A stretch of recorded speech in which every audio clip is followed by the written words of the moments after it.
पूर्णमदः पूर्णमिदं पूर्णात् पूर्णमुदच्यते पूर्णस्य पूर्णमादाय पूर्णमेवावशिष्यते।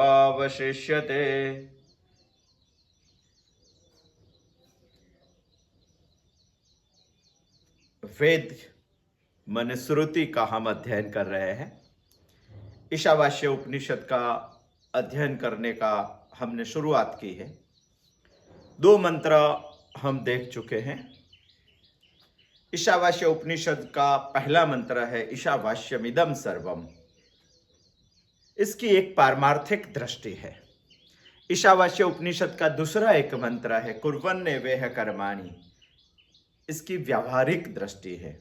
दोनों दृष्टि को संभालते हुए उपनिषद ने हमें एक उपदेश दिया है कि ये मनुष्य जीवन बार बार नहीं मिलता।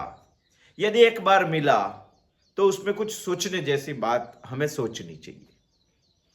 वैसे तो बहुत कुछ हम सोचते हैं, मगर उपनिषद की सोच, श्रुति की सोच सृष्टि में सबसे बड़ी सोच है।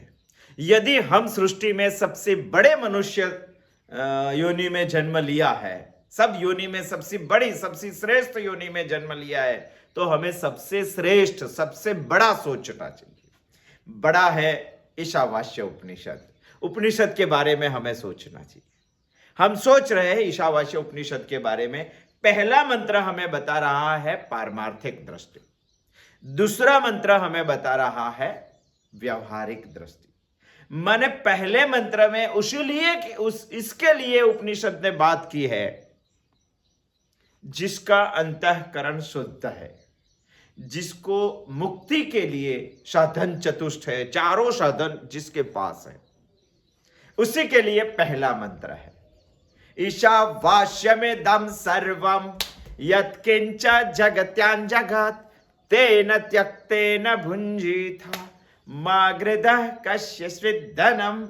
माने के सन्यासी के लिए, जिसको संसार का स्पर्श नहीं है, जिसका अंतःकरण शुद्ध है, उसी के लिए पहला मंत्र है। हम सोचेंगे कि हम तो सन्यासी नहीं है, हम तो संसारी है, हमारा तो पूर्णतः मोक्ष के लिए अंतःकरण शुद्ध भी नहीं है, हम तो चारों पुरुषार्थ के लिए जी रहे हैं, धर्म, अर्थ, काम और मोक्ष। जो सिर्फ धर्म और मोक्ष के लिए ही जी रहे, इसके लिए पहला मंत्र है। पहला मंत्र वेद का एक धर्म बताता है, निवृत्ति लक्षण वैदिक धर्म। दूसरा मंत्र संसारी के लिए है, जिसका अंतःकरण अभी शुद्ध नहीं है, जिसके पास साधन चतुष्टय नहीं है, फिर भी जिसको मुक्त होने की इच्छा है, इसके लिए दूसरा मंत्र है कुर्वन्नेवेह कर्माणि जिजीविषेत् सतं क्षमा एवं त्वयि नान्यथोतोस्थेतोस्ति न कर्मा लिप्यते नरे। ये व्यावहारिक दृष्टिकोण से श्रुति ने हमें बताया है। इसके द्वारा वेद का हमें प्रवृत्ति लक्षण वैदिक धर्म बताया गया है। दूसरी बात करेंगे तो ये कर्मयोगी के लिए मंत्र है। और हम जब कर्म करते हैं तभी इसमें अशुभ कर्म भी आते हैं। ये अशुभ कर्म यदि हमें लेपायमान नहीं हुआ, गत बुधवार को हमने देखा था, ये जो बोए हुए कांटे का गाढ़ जंगल है, उसमें से हमें पसार होना है, उसमें से हमें यहां तक जाना है आत्मज्ञान तक, तो हमें कांटों वाला रास्ता साफ करना पड़ेगा। जो कांटे वाले रास्ते साफ करना है वही हमारे अशुभ कर्म। उपनिषद हमें यह बता रही है कि कुर्वन्नेवेह कर्माणि। जिंदगी में मनुष्य को क्रियाशील रहना चाहिए, निष्क्रिय नहीं रहना चाहिए। जिजीविषेत्, जीने की इच्छा रखनी चाहिए। क्यों? क्योंकि मुझे क्रियाशील रहना है। शतम क्षमाहा, 100 साल तक जीने की इच्छा रखनी चाहिए, क्रियाशील होने के लिए, निष्क्रिय होने के लिए नहीं, निष्क्रिय होने। जिजीविषेत् सतं क्षमाहा, जीने की इच्छा रखनी चाहिए, निष्क्रिय जीवन नहीं होना चाहिए। इसी को 100 साल जीने के बाद इसका कुछ मतलब है। न कर्म लिप्यते नरे। यदि आप कर्तव्य कर्म करते रहेंगे, 5 प्रकार के जो शास्त्रों ने बताया, हमने अगले समय को देखा था, 5 प्रकार के कर्म जो बताए, वही कर्म आदमी मरते दम तक करते रहेंगे, तो इसको 100 साल जीने की इच्छा भी रखनी चाहिए, और 100 साल तक, आयु के अंत भाग तक कर्म करते ही रहने का, इसको ही जीने की इच्छा करनी चाहिए, मरने की इच्छा नहीं। जिजीविषा क्या है? कुर्वन्नेवेह कर्माणि का क्या है? उसी को उपनिषद बोलते हैं ना कर्मा लिप्यते नरे। इसको कर्मा लेपायमान नहीं होंगे, मगर कि कौन से कर्म? अशुभ कर्म लेपायमान नहीं होंगे। क्या अशुभ कर्म सिर्फ लेपायमान नहीं होंगे तो हम कर्म से छुटकारा पा सकेंगे क्या? हम मुक्त हो सकेंगे क्या? इसके बारे में गत बुधवार को हमने बहुत डीप सोचा था। 1-2 आदमियों ने प्रश्न पूछा था, इसके बारे में हमने बहुत डीप सोचा। अशुभ कर्म नहीं लिपायमान होंगे, फिर भी हम आत्मा तक, आत्मज्ञान तक पहुंच सकते हैं। उपनिषद हमें वही रास्ता बता रहा है, और ये रास्ता बताकर, न कर्म लिप्यते नरे, वो बताकर उपनिषद हमें वो बता रहे हैं, एवं त्वयितः अन्यथा न अस्ति, एवं त्वयितः अन्यथा न, इसके सिवा दुनिया में और कोई रास्ता नहीं है। अब बोलेंगे कि वेद ने तो 2 रास्ता बताया है, निवृत्ति लक्षण वैदिक धर्म और प्रवृत्ति लक्षण वैदिक धर्म। अभी हम प्रवृत्ति लक्षण वैदिक धर्म कर्मयोग की बात कर रहे हैं। वेद ने 2 रास्ता बताया है, मगर लक्ष्य तो एक ही है। जहां पहुंचना है वहां दोनों ही रास्ता पहुंचने वाले हैं। रास्ते पे चलने वाले लोगों को अलग अलग भिन्न भिन्न प्रकार के होते हैं, इसीलिए वेद ने 2 रास्ता बताया है, मगर हमारे लिए तो एक ही रास्ता है, एवं त्वयितः अन्यथा न अस्ति, दूसरा कोई रास्ता नहीं। माने कौन सा रास्ता? न कर्म लिप्यते नरे करने के लिए एक ही रास्ता है, कुर्वन्नेवेह कर्माणि जिजीविषेत् सतं क्षमा। 100 साल तक जीने की इच्छा रखनी चाहिए, कर्म करते करते ही। कौन से कर्म है? वो बहुत दीप से हमने देखे। वही एक रास्ता है जो आदमी को कर्म से लेपायमान नहीं करते हैं। हमें सोचना है कि वही रास्ता एक है, जो रास्ता उपनिषद हमें बता रहे हैं, वो है कर्मयोग। कर्म करने की इच्छा,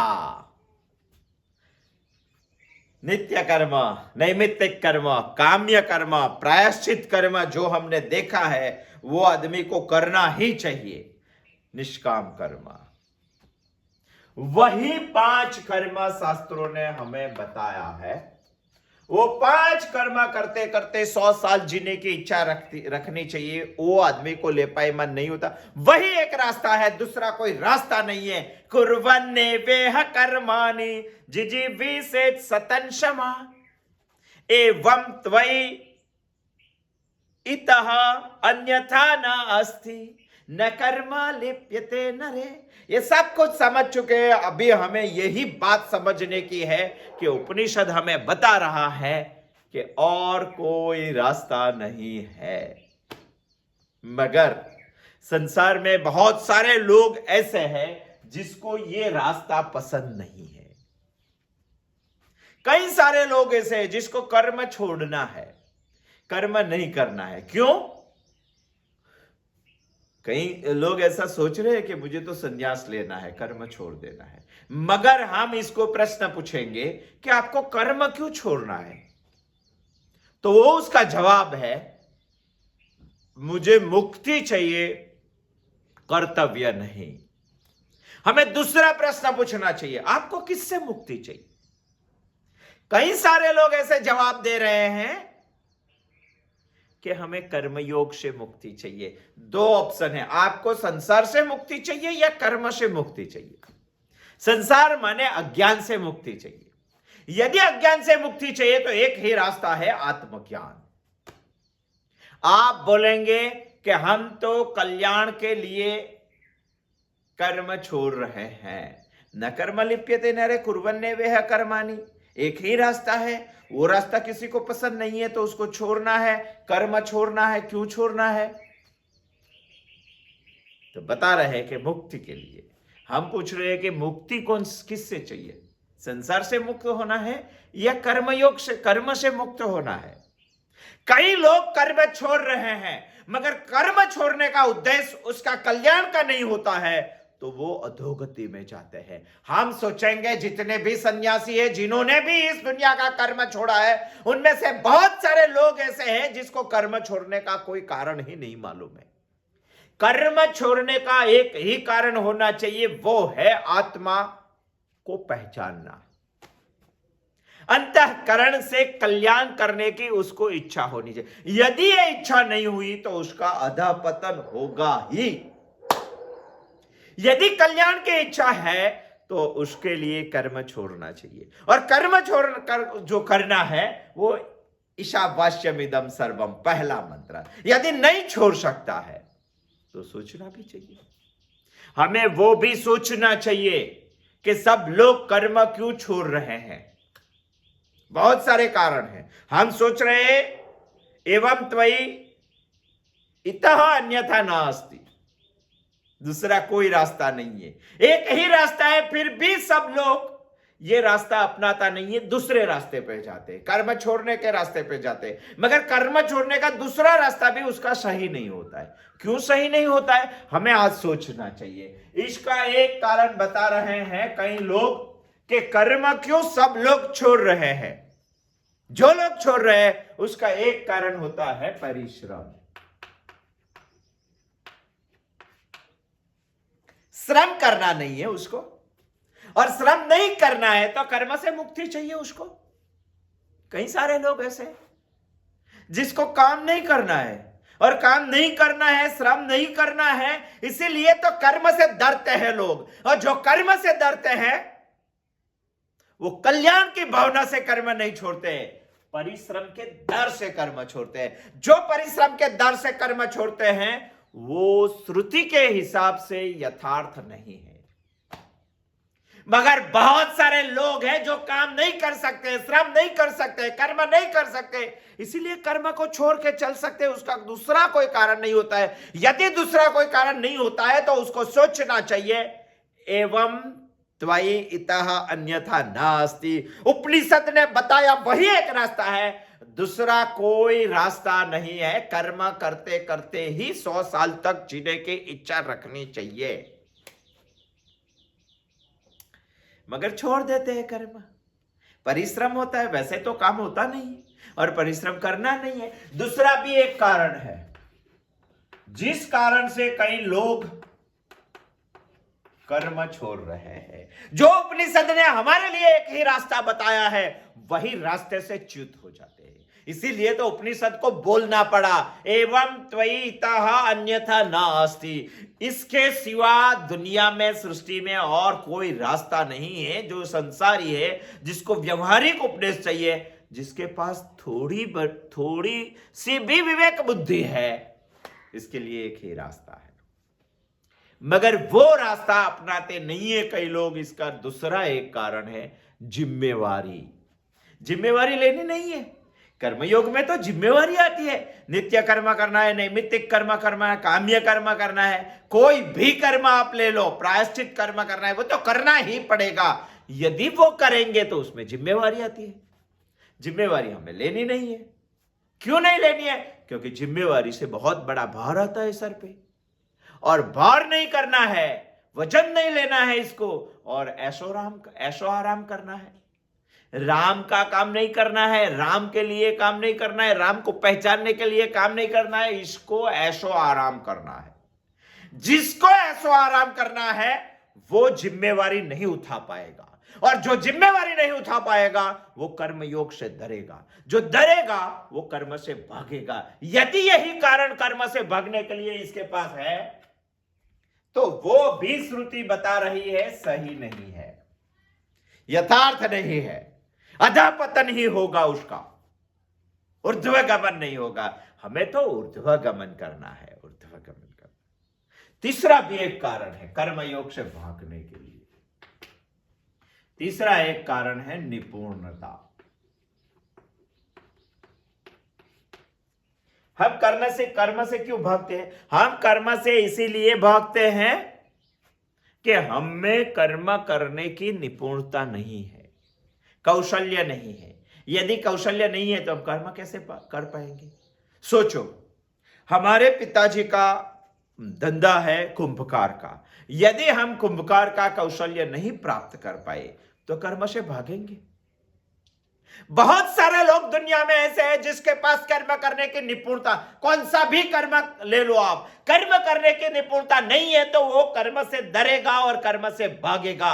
बहुत सारे दुनिया में लोग ऐसे हैं जो निपुणता नहीं है, इसीलिए कर्म छोड़ना चाहते हैं। यदि वही उद्देश्य है तो उपनिषद ने बताया वो उद्देश्य सही नहीं है और सही उद्देश्य ढूंढना है तो एवं त्वयितः अन्यथा ना अस्ति, दूसरा कोई दुनिया में रास्ता नहीं है। उपनिषद ने दूसरे मंत्र में जो बताया कुर्वन् नेवेह कर्माणि, कुर्वन् एव इह कर्माणि, वही एक रास्ता है।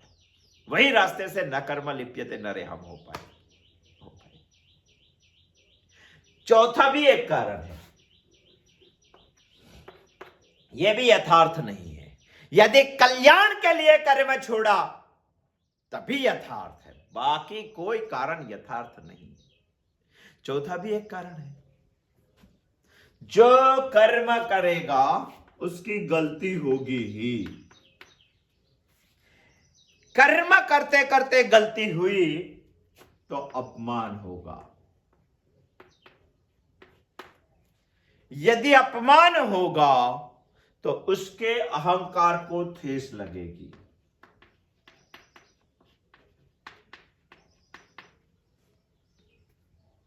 झटका लगेगा।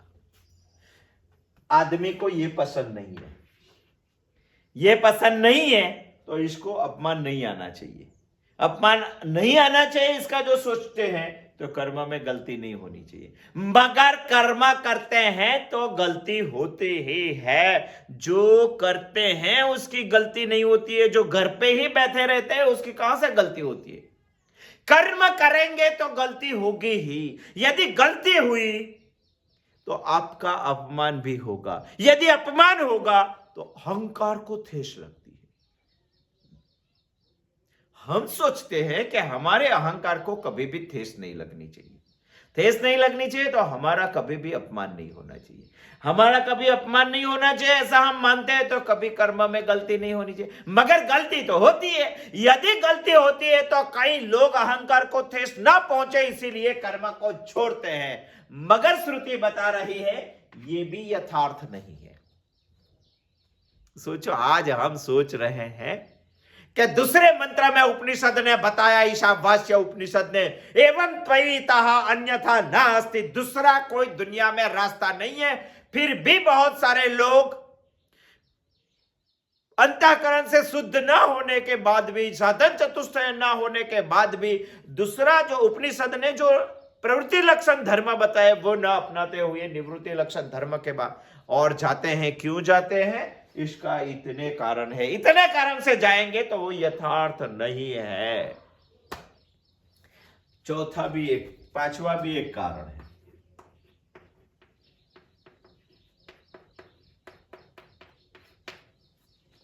हम काम करेंगे तो हर रोज सफल होंगे ऐसा तो नहीं है। कहीं कहीं के बार निष्फलता भी होती है और निष्फलता का दर आदमी को सबसे बड़ा होता है। कई सारे लोग निष्फल नहीं पचा सकते निष्फलता, इसीलिए ही कर्म छोड़ देते हैं। श्रुति ने बताया कि यह भी यथार्थ नहीं है।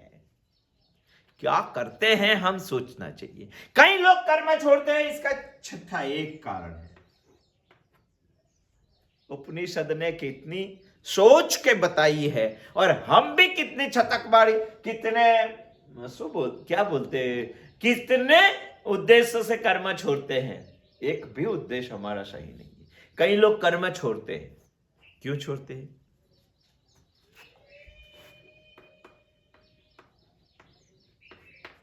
बड़प्पन के लिए। मैं दुनिया में जो सब लोग जी रहे हैं उससे कुछ अलग हूं, ये बताने के लिए कर्म छोड़ रहे हैं। मैं कुछ सबसे बड़ा हूं, मैं सबसे महान हूं, ऐसी बात बताने के लिए कई लोग कर्म छोड़ रहे हैं। मगर उपनिषद ने बताया दुनिया में एक ही रास्ता है। यदि आपने दूसरे कल्याण के उद्देश्य के बगैर ये सब रास्ते से, ये सब उद्देश्य से आपने कर्म छोड़ा तो अधः पतन ही होगा और कुछ नहीं होगा। इंसान को अपने अहंकार की पुष्टि करनी है और अहंकार की पुष्टि करने के लिए सबसे अलग दिखाई देना है, सबसे बड़ा दिखाई देना है, सबसे महान दिखाई देना है। यानी बड़ा, महान, अलग, सबसे अलग दिखाई देने के लिए देने से इसकी अहंकार की पुष्टि होती है। यदि हमने अहंकार की पुष्टि के लिए कर्म छोड़ा, दूसरा रास्ता अपनाया, तो उपनिषद बता रही है ये भी यथार्थ नहीं है। एक ही बात यथार्थ है, एवं त्वयि इतः अन्यथा न अस्ति। और कोई दूसरा रास्ता नहीं, एक ही रास्ता है यदि ये संसार में जीना है तो। कुर्वन्नेवेह कर्माणि जिजीविषेत् शतं शमः, और कोई रास्ता नहीं। कई लोग कल्याण के हेतु से कर्म छोड़ते हैं।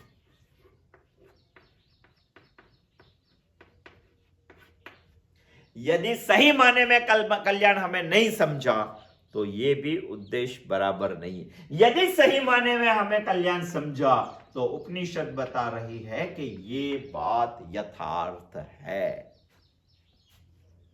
सोचना पड़ेगा हमें। इस दुनिया में हम जन्म लेकर आए हैं तो इसी योनि में जन्म लेकर आए हैं जो योनि दुनिया में सबसे बड़ी है, सबसे बड़ी, यानी देव से भी बड़ी है। क्यों बड़ी है? क्योंकि एक ही योनि ऐसी है जिसमें हम कर्म कर सकते हैं, ज्ञान पा सकते हैं। यदि यही कर सकते हैं तो हमें सोचना चाहिए, यह योनि क्या भोग के लिए दी है? ये योनि हमें कर्म करने के लिए, ज्ञान पाने के लिए दी है। हमें सिर्फ भुगतने के लिए ये योनि नहीं दी है, सिर्फ खाने के लिए ये योनि हमें नहीं दी है। यदि हमें मनुष्य भगवान ने बनाया और सिर्फ खाने के लिए ही मनुष्य बनाया होता तो हमारा जो जठर है, हमारी जो होजरी है, जो खाने का पचाती है, वो भैंस जैसी बड़ी नहीं दी होती। भगवान ने नहीं दिया है। मगर कई लोग भैंस जैसी बड़ी कर देते हैं, जो खा ही करते हैं, वो खाने के लिए ही जीते हैं। जीने के लिए खाना चाहिए आदमी को, इंसान को। भैंस की तरह जठर हमने, भगवान ने नहीं दिया है, क्योंकि वो सोच कर दिया है कि इंसान को कुछ अलग करना है, इंसान को कुछ सोचना है, सोच कर कुछ करना है और कर कुछ पाना है। इसीलिए तो इतनी सारी योनियों में भगवान ने हमें मनुष्य बनाया है। इस संसार को हम दुखालय बोलते हैं, इस संसार को हम सागर बोलते हैं। जो दुख का सागर है वो हमें पार करना है, उसी को ही हम मुक्ति बोलते हैं। मगर पार करने के लिए बहुत सारे पुण्य हमने इकट्ठा किया था। वो पुण्य की मुद्दी हमने खर्च करके एक नौका ली है। हमारे पास कुछ पूंजी थी, थोड़े बहुत पैसे थे, इससे हमने एक नौका ली है। नौका क्यों ली है? सागर को पार करने के लिए। यदि हमारी पूंजी भी चली गई, हमारी मुद्दी भी चली गई, नौका भी नष्ट हो जाएगी, फिर भी हम संसार पार नहीं कर पाएंगे तो क्या होगा? वो वृथा गतन, कुछ नहीं उगा पाएंगे हम उसमें से। इसीलिए इस संसार सागर को पार करने के लिए बहुत सारे पुण्य की मुद्दी खर्च करके भगवान ने हमें ये नौका दी है। वैसा नहीं मिलती है, हमारी पूंजी गई है। यदि ये नौका लेकर भी हम संसार को पार करने के बात नहीं सोचेंगे तो जीवन हमारा व्यर्थ जाएगा, व्यर्थ जाएगा। बहुत सोच कर उपनिषद हमें बता रहे हैं, बहुत सोच कर। ये जो योनि मिली है हमें, वो देश, काल, चीज, वस्तु से मर्यादित है। मर्यादा माने दुख। मर्यादा का जो पुरुषोत्तम है वो अमर्यादित है, वही मुक्ति है। जो मर्यादा क्रॉस कर जाता है, जिसको जीवन में मर्यादा ही नहीं लगती है, देश, काल और चीज की, वही तो आत्मज्ञान है। तो आप बोलेंगे कि कर्म क्यों करना है? कुर्वन्नेवेह कर्माणि, हमें क्यों करना है? आत्मज्ञान पाने के लिए तैयारी ही है कर्मयोग। आदमी को करना ही पड़ेगा, इसके सिवा और कोई रास्ता नहीं है। इसीलिए उपनिषद ने हमें बताया है एवं त्वयितः अन्यथा ना अस्ति। हमें समझ लेना चाहिए, उपनिषद हमें बता रही है 100 साल तक कर्म करते करते ही जीने की इच्छा रखनी चाहिए, तभी हम अशुभ कर्म से लेपायमान नहीं होंगे। यही एक रास्ता हमारे लिए है। उपनिषद ने बहुत चैलेंजेबल बात की है, हमें सोचनी पड़ेगी, इसी ही आयु में सोचना पड़ेगा। मगर कई लोग बोलते हैं कि ऐसा नहीं है, दूसरा भी एक रास्ता है। उपनिषद बता रही है वही एक रास्ता नहीं है, दूसरा भी एक रास्ता है। कौन सा रास्ता है?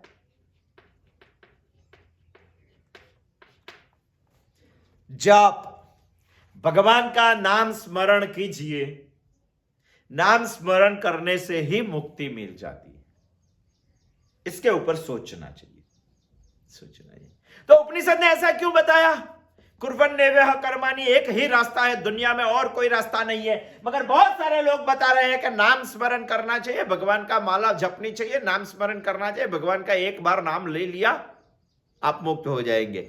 ऐसा नहीं है। कई लोग तो 400-400 पेज की ब्लैंक नोट बुक लाते हैं, इसमें राम राम राम राम राम राम राम लिख के पूरी भर देते हैं और नदी में बहा देते हैं। वो खा के मछली मुक्त हो जाती है, लिखने वाला नहीं होता है, सोच कर नहीं लिखता है। सोचना चाहिए। कई लोग तो बता रहे हैं कि राम का नाम लेना चाहिए, हम मुक्त हो जाएंगे। लंका में जाने के लिए जो ब्रिज बनाया उसमें राम लिखते थे, वो पत्थर तैरने लगते थे, तो हम राम का नाम लेंगे तो हम भी संसार सागर को तैर कर उस पार चले जाएंगे। मगर इसके बारे में भी हमें सोचना चाहिए। कई लोग तो ऐसा बोलते हैं कि रा बोलेंगे, रा तो इसके लिए मुंह खुला करना पड़ता है, और मां बोलेंगे इसके लिए मुंह बंद करना पड़ता है। राम, अब मुंह बंद करे बगैर मां बोलिए, चलो रा बोल सकते हैं क्या?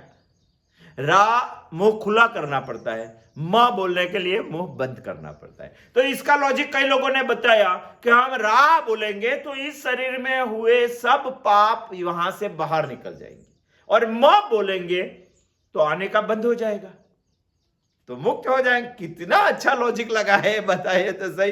कई लोग बता रहे हैं कुर्वन्नेवः कर्माणि एक ही रास्ता नहीं है, दूसरा भी एक रास्ता है, नाम स्मरण। इसके बारे में भी हमें सोचना चाहिए। रा बोलेंगे तो मुंह खोलना पड़ता है, यदि आपने मुंह खोल दिया तो सब पाप बाहर निकल जाएंगे, और मां बोलेंगे तो मुंह बंद करना पड़ता है, तो बाद में पाप आएंगे नहीं, तो आप पुण्यशाली हो जाएंगे। आप पुण्यशाली हो जाएंगे तो आप मुक्त हो जाएंगे। यदि मुक्त हो गए तो कुर्वन्नेवः कर्माणि करने की क्या जरूरत है? मगर शास्त्रों ने दूसरी भी एक बात बताई है। 3 प्रकार के पाप होते हैं, कायिक, वाचिक और मानसिक। कायिक पाप से मुक्त होने के लिए इस सारी सृष्टि ईश्वरमयी है ऐसा सोच के इसका सेवा समर्पण हमें करना चाहिए, उसी को बोलते हैं कर्मयोग। वाचिक पाप से मुक्त होने के लिए नाम स्मरण बराबर है, और मानसिक पाप से मुक्त होने के लिए ध्यान जप चाहिए हमें। ये तीनों नहीं करेंगे तो भगवान को पूर्ण प्रेम करता है ऐसा साबित नहीं होगा। हमें पूर्ण मुक्त होना है तो तीनों करना पड़ेगा, और तीनों करने में पहला कायिक आता है, और कायिक पाप से मुक्त होने के लिए कर्मयोग के सिवा दुनिया में कोई रास्ता नहीं है। सिर्फ नाम जाप से नहीं होता है, सिर्फ ध्यान करने से नहीं होता है। इसीलिए उपनिषद ने वेद की निर्मिति से, सृष्टि की निर्मिति से पहले से बता दिया है कुर्वन्नेवः कर्माणि। आपकी सोच में दूसरा कोई रास्ता है तो बताइए। मगर कई लोग कायिक, वाचिक, मानसिक पाप में से निकलने के लिए तीनों प्रकार के कृति करने के लिए चाहते नहीं है, कर भी नहीं सकते हैं, तो क्या करना चाहिए? बहुत समर्थन है कुर्वन्नेवः कर्माणि ऊपर। श्रीमद् भगवद गीता में भगवान ने बताया है कर्म ध्यायो ही कर्मणः। क्या बताया है? इस शरीर का यात्रा चलाने के लिए कर्म ही एक रास्ता है, नहीं तो आपका व्यवहार अटक जाएगा, और व्यवहार जब भी अटकेगा तो आप आगे कैसे चल जाएंगे। सोचो, हम सोचते हैं कुर्बन नेवाह कर्माणी के अलावा नाम स्मरण भी एक रास्ता है। पूर्णतः रास्ता नहीं है, वो अंशतः रास्ता है। सोचो, हम कभी ऐसा सोचते हैं कि कई स्कूलों में सिर्फ नाम जाप ही चलेगा, तो वो स्कूल चलेगी हमें। चलो दूसरी बात सोचो, हमारी बॉर्डर पे रक्षण करने वाले हमारे जो सैनिक होते हैं, वो सोल्जर होते हैं, वो सोल्जर सिर्फ नाम जाप करते ही बैठे रहे तो क्या करेगा। हमारा दुश्मन देश में चला आएगा, और दुश्मन देश में चला जाएगा और लूट के चला जाएगा, फिर भी हमारा सोल्जर नाम जाप ही करता रहेगा तो कैसे चलेगा। चलेगा क्या। यदि इस बाबत में नहीं चलता है तो भगवान की बाबत में कैसा नाम जाप सिर्फ चलेगा। सिर्फ माला फिराने की बात कैसे चलेगी। यदि वो बात सोचो, इस दुनिया में खेती करने वाले सब खेडूत किसान सिर्फ नाम जाप ही करते बैठे रहेंगे तो कैसे चलेगा। ऐसी एक बात सोचो, दो पति पत्नी थे।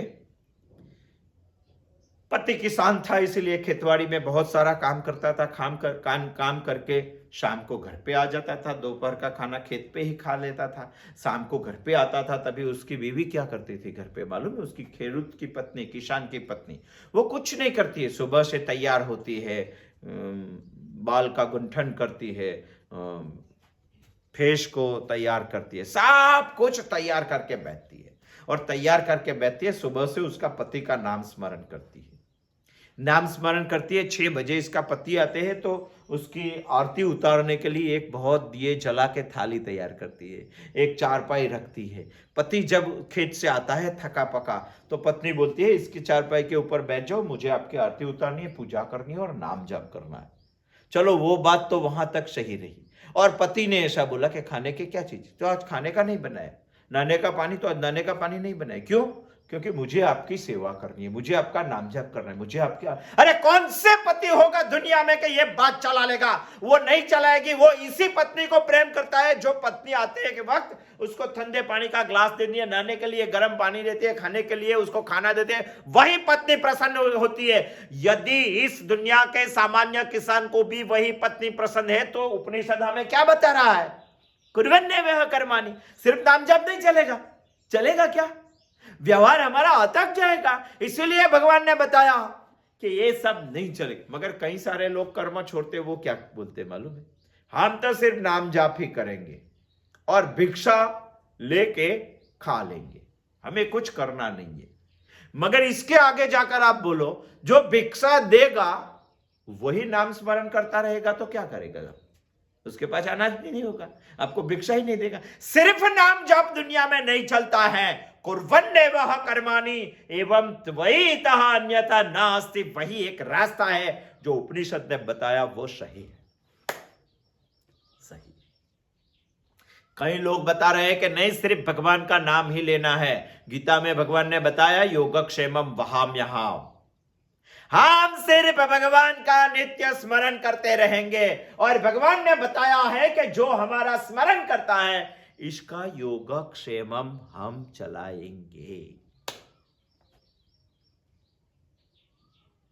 अपने एक ही बात पकड़ी, भगवान ने तो बहुत सारी बात बताई है। गीता में भगवान ने तो वैसा ही बताया, नियतम कुरु कर्मत्वम, कर्म करना ही चाहिए, नियत कर्म, ऐसी बात भगवान ने बताई। वो बात आपको जचती नहीं, इसलिए ये पाठ छोड़ देते, आपको जो अच्छा लगता है वही बात उठा लेते हैं। मगर सिर्फ नाम जाप करने से योगक्षेम भी भगवान नहीं चलाता है। इसी को ही योगक्षेम की जरूरत होती है जो कुर्वन्नेवाह कर्माणि करते हैं। इसीलिए उपनिषद ने बताया एवं त्वयितः अन्यथा नास्ति, दूसरा दुनिया में कोई रास्ता नहीं है। नहीं, सोचना चाहिए। भगवान ने तो वो भी बताया, मां मनुस्मर युद्ध च, युद्ध कर और मेरा स्मरण कर। हम युद्ध की बात छोड़ देते हैं और स्मरण की बात पकड़ लेते हैं। आधा कृष्ण कभी भी हमारा उद्धार नहीं कर सके। हम भगवान ने जो बताई वो पूरी बात सुननी चाहिए, पूरी बात समझनी चाहिए, फिर उसमें से उठाकर जीवन जीना चाहिए। आधी बात उठाते हैं हम। नाम स्मरण एक रास्ता है, मगर एकमेव रास्ता वो नहीं है, वो अंशतः रास्ता है। पूर्णतः रास्ता तो कुर्वन्नेवः कर्माणि ही है। कई लोग बता रहे हैं कि भागवत में एक वर्ष कथा है, अजामिल नाम का एक आदमी है जिसके पुत्र का नाम नारायण रखा था और नारायण नारायण करते करते मुक्त हो गया। पूरी स्टोरी पढ़ी है आपने उसकी। आप आपके बच्चे का नाम राम रख देंगे तो राम बोलते बोलते मुक्त हो जाएगा, ऐसा है क्या अंतिम समय तक? अरे ऐसा नहीं है। सिर्फ नारायण उसको अंतिम क्षण तक इसीलिए याद आता है क्योंकि उन्होंने नारायण का काम किया था। जिसका काम नहीं करेंगे वो अंतिम क्षण पर कभी भी याद नहीं आता है। जब भी प्रैक्टिकल होगा तभी सोच लेने का। भगवान तभी याद आता है, इसका काम करने करेंगे तभी। इसीलिए तो बोला है कुर्वन्नेवः कर्माणि उपनिषद।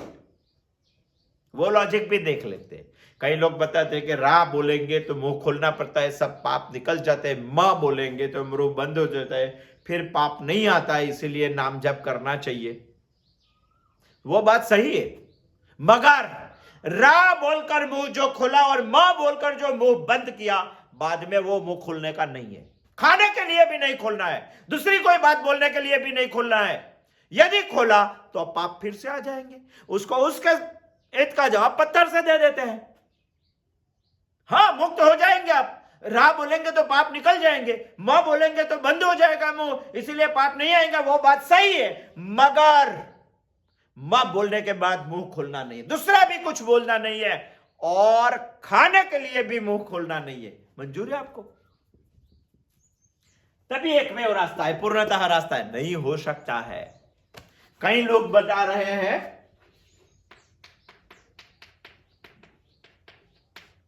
गंगा स्नान कीजिए मुक्त हो जाएगा।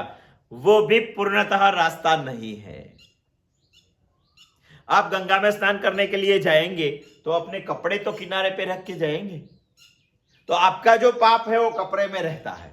स्नान करेंगे उतनी देर तक आप अच्छे रहते हैं, बाद में जाके कपड़े पहनते हैं तो कपड़े का पाप आपके ऊपर आ जाता है, फिर आपके साथ चलता है। ऐसा नहीं है। कई लोग बोलते हैं कि हम तो कपड़े के साथ ही स्नान, अभी भी प्रथा है वाराणसी में, कई लोग कपड़े के साथ ही स्नान करते हैं क्योंकि उसको मालूम है कि कपड़े पे पाप रह जाता है तो वो भी अंदर ले जाना चाहिए। यदि आपने सोच लिया कि कपड़े पहन के स्नान करना है तो कपड़े के पाप किनारे पे रहता है, यदि आप बाहर निकले तो तभी वो पाप कपड़े के ऊपर चढ़कर आपके पास आए। ये भी पूर्णतः रास्ता नहीं है। सिर्फ लोग मानते हैं कि हम नहा लेंगे और मुक्त हो जाएंगे, ऐसा नहीं है। जैसे हम मंदिर में जाते हैं भगवान की पूजा के लिए, तो हमारा जो जूते हैं वो बाहर निकाल कर जाते हैं, फिर आके जूता पहन लेते हैं, तो फिर आके हमारा पाप तो जूते में रहता है। कई लोग जूते चुराने के लिए मंदिर में आते हैं, चुरा कर ले जाते हैं, मगर अभी ऐसी भी मान्यता है कि किसी का जूता पहनना नहीं चाहिए, उसकी पनौती हमारे घर पे आ जाती है। पनौती माने क्या? आप मंदिर में जाते हैं तो आपके पूरे पाप आपके जूते में रहते हैं। ये जूता दूसरा के कोई ले गया तो उसकी पनौती उसके साथ जाती है।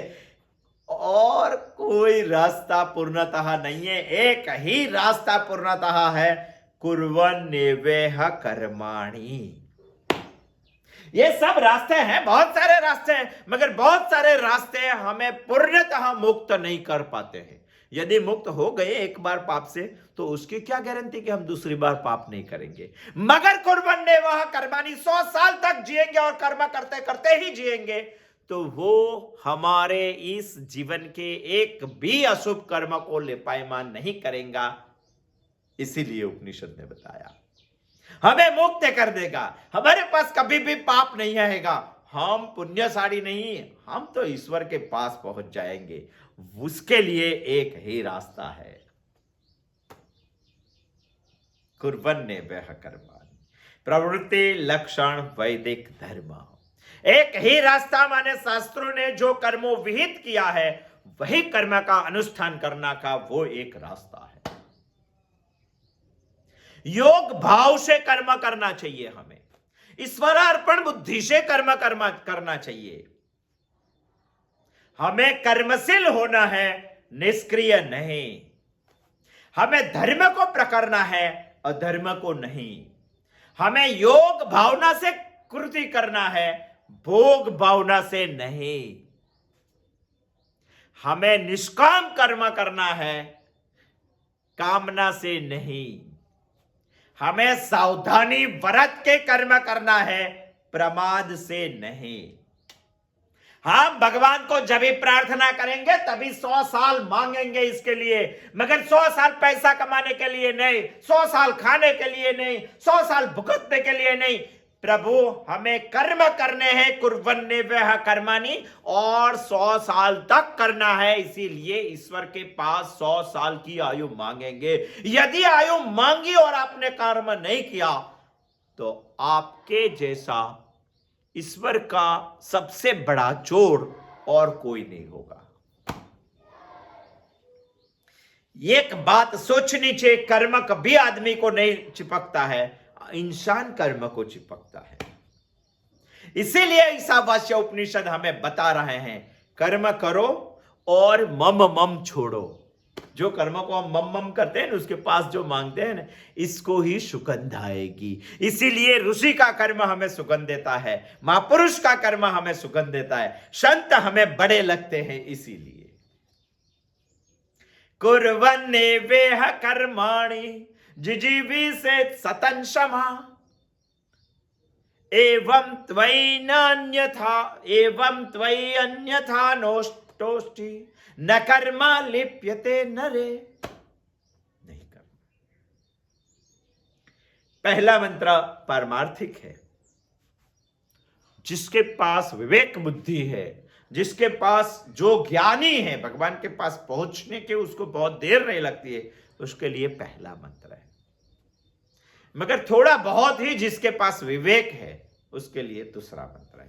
मगर दुनिया में तीसरे प्रकार के लोग भी हैं जिसके पास विवेक बिल्कुल नहीं है, इसके लिए तीसरा मंत्र है। तत्ववेत्ता के लिए, विवेकी के लिए, कर्मयोगी के लिए, और तीसरा मंत्र जो है वो मेरे जैसे फोगटलाल के लिए है, जिसके पास ज्ञान भी नहीं है, जिसके पास विवेक भी नहीं है, वो कर्मयोगी भी नहीं है, जिसको तत्व ज्ञान भी नहीं है। आने वाले बुधवार को आएंगे, हम ईशावास्य उपनिषद के तीसरे मंत्र के बारे में सोचने की शुरुआत करेंगे। जय श्री कृष्ण।